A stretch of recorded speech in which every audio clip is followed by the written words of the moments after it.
हाय दोस्तों, आपका SBM study आशीष में फिर से स्वागत है। आज हम मेंडलीव की मूल आवाज सारणी के बारे में पढ़ेंगे। सन 1871 ईस्वी में मेंडलीव ने मूल आवाज सारणी के अनुसार उस समय ज्ञात तिरछा तत्वों को उनके बढ़ते हुए क्रम में परमाणु द्रव्यमान के एक सारणी के रूप में श्रृंखलाबद्ध किया। इसे परिभाषा के अनुसार तत्वों के भौतिक एवं रासायनिक गुण उनके परमाणु द्रव्यमानों के आवर्ती फलन होते हैं। इस सारणी को मेंडलीव की मूल आवाज सारणी कहा गया था।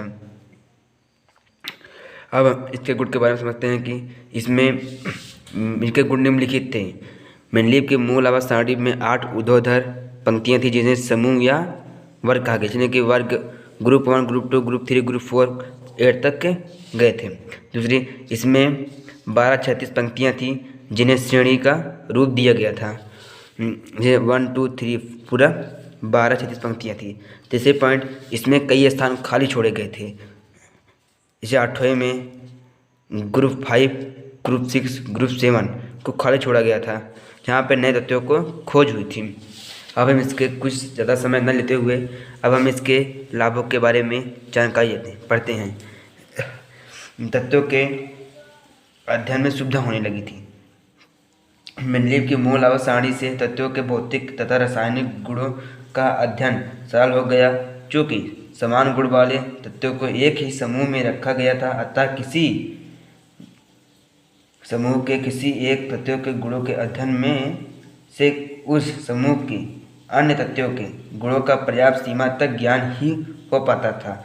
यह सारणी तत्वों से परस्पर संबंध तथा विभेद स्थापित करने में सहायता प्रदान करती थी। अब हम दूसरे पॉइंट की ओर बढ़ते हुए सही परमाणु द्रव्यमान ज्ञात करने में सहायता हुई थी। सन 1869 ईस्वी में बेरिलियम यानी का परमाणु द्रव्यमान 13.5 माना गया था।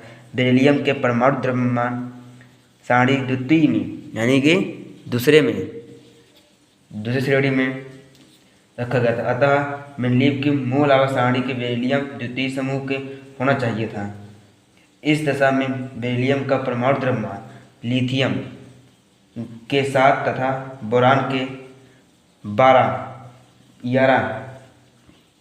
के मध्य होना चाहिए था। इसीलिए देखिए, लिथियम और बोरान के बीच में मध्य में होना चाहिए था, जिसे बेरिलियम का 9.4 अनेक विज्ञानियों के मत से इसे यह सिद्ध हो गया था। अब हम इसके अगले पॉइंट की ओर बढ़ते हैं कि नए तत्वों की खोज तथा अनुसंधान। जैसे कि हमें पहले बताया गया था कि मेंडलीव की मूल आवाज सारणी में कुछ स्थान खाली छोड़ दी जहाँ पर नए तत्वों की खोज हुई थी।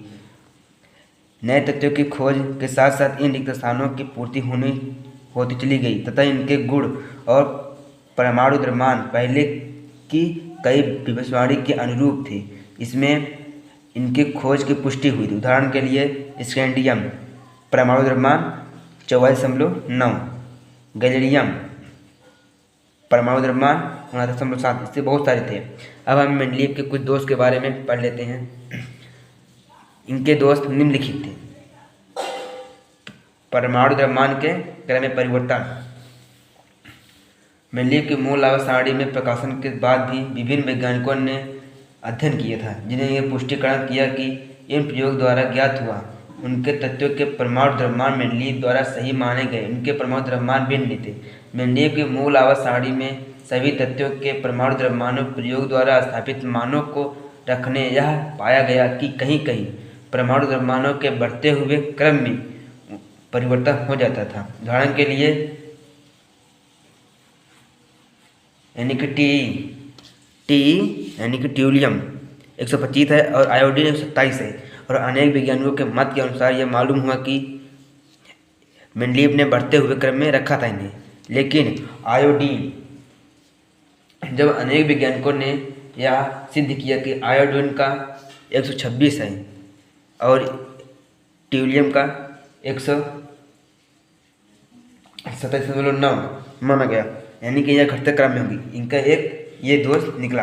अनेक तत्वों को लिए उचित स्थान का अभाव, यानी कि मेंडलीव ने जो रिक्त स्थान छोड़े हुए थे वहाँ पर नए तत्वों की खोज हुई। लेकिन बाद में जब नए तत्वों की खोज हुई तो उन तत्वों को उचित स्थान नहीं मिल पाया था। इनका ये और लेकिन इनका महत्वपूर्ण यानी कि सबसे महत्वपूर्ण प्रमुख दोष यह था कि इन्होंने अपनी मूल आवासानी द्रव्यमानों के बढ़ते हुए क्रम में रखा गया था। इनकी यही सबसे प्रमुख दोष था। बस आज के लिए इतना ही।